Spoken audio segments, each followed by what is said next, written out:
मेरा नाम सना है। मेरा ताल्लुक एक गरीब घराने से था। मेरे अब्बू मेहनत मजदूरी करते थे। हम सब हंसी खुशी जिंदगी गुजार रहे थे। न जाने हमारी खुशियों को किसकी नजर लग गई। 4 साल पहले मेरे साथ जो हुआ उससे मेरी दुनिया ही उजड़ गई। उस वक्त मैं 12वीं क्लास की स्टूडेंट थी। एक दिन मेरी खाला के घर बाहर ममालिक से कुछ मेहमान आए हुए थे। मेरे खालू के बहुत अच्छे दोस्त और उनकी फैमिली। इत्तेफाक से मैं भी खाला के घर पर थी। वहाँ खालू के दोस्त का बेटा जिसका नाम शोएब था, उसको मैं पसंद आ गई। शोएब के घर में इनके अब्बू और 3 बहनें थी। शोएब 3 बहनों का इकलौता भाई था और उम्र में मुझसे 20 साल बड़ा था, लेकिन शक्लो सूरत से लगता नहीं था क्योंकि वो काफी ज्यादा अमीर थे। शोएब ने मेरे खालू को फोर्स किया कि रिश्ते की बात मेरे घर वालों से करें। खालू ने मेरे अब्बू से बात की तो अब्बू ने साफ इनकार कर दिया क्योंकि मैं पढ़ लिख कर कुछ बनना चाहती थी। ये बात मेरे अब्बू अच्छी तरह जानते थे और मैं भी राजी नहीं थी क्योंकि मैं इतनी समझदार नहीं थी। मुझे आम औरतों की तरह घरदारी का भी नहीं पता था और मैं पढ़ रही थी। ऊपर से वो इतने ज्यादा अमीर लोग थे,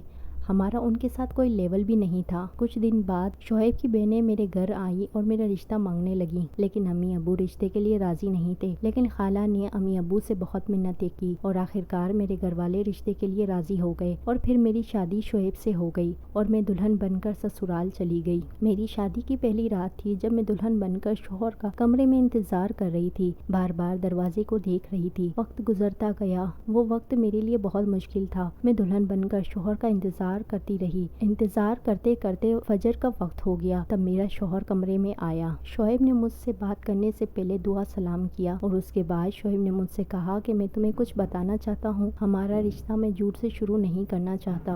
मैं अचानक परेशान हो गई कि ऐसी भी क्या बात है। फिर उन्होंने मुझे बताया कि मैं इनकी दूसरी बीवी हूँ। ये सुनकर तो मेरे होश ही उड़ गए। शोएब ने कहा इनकी पहली बीवी से इनके 4 बच्चे भी हैं, लेकिन अब इनकी पहली बीवी के साथ अलहदगी हो गई है और तलाक भी हो गई है। शोएब ने कहा मैं अपनी पहली बीवी को नीचा भी दिखाना चाहता था और उसको बताना चाहता था कि एक खूबसूरत और नौजवान लड़की ने मुझसे शादी की है। मुझे ये सब ख्वाब जैसा लग रहा था, लेकिन मैं हकीकत से भाग भी नहीं सकती थी। फिर अगले दिन वलीमा था और मेरी नंद ने चाय से मेरा हाथ जला दिया। वो मुझे पसंद नहीं करती थी और वो ये भी नहीं चाहती थी कि मैं अपने शोहर के साथ रहूं और उस काम में मेरा ससुर भी इनके साथ था। मेरी शादी तो अमीर घर में हुई, लेकिन इनमें इंसानों वाली कोई बात नहीं थी। चूंकि मैं गरीब खानदान से ताल्लुक रखती थी, वो हर रोज मुझे गरीब होने का ताना देते थे। मेरा शोहर पाकिस्तान मेरे साथ 15 दिन रहा। उसके बाद वो वापस काम के सिलसिले में बाहर ममालिक चला गया। जाने के बाद वो मुझसे हर एक बात करता था और वो दिन मेरे लिए खुशी का दिन होता था। फिर आहिस्ता आहिस्ता राब्ता ना होने के बराबर हो गया और शोहर ने मुझसे कहा कि अपने वालिदैन के साथ राब्ता कम रखना और मेरे लिए शोहर का हुक्म सर आंखों पर था। जब तक शोहर साथ था तब तक सब अच्छा चल रहा था। शोहर के जाने के 15 दिन बाद ससुराल वालों ने मेरे साथ नौकरों से भी बदतर सलूक किया। सारा घर का काम मुझसे करवाते थे। 8 माह गुजर गए।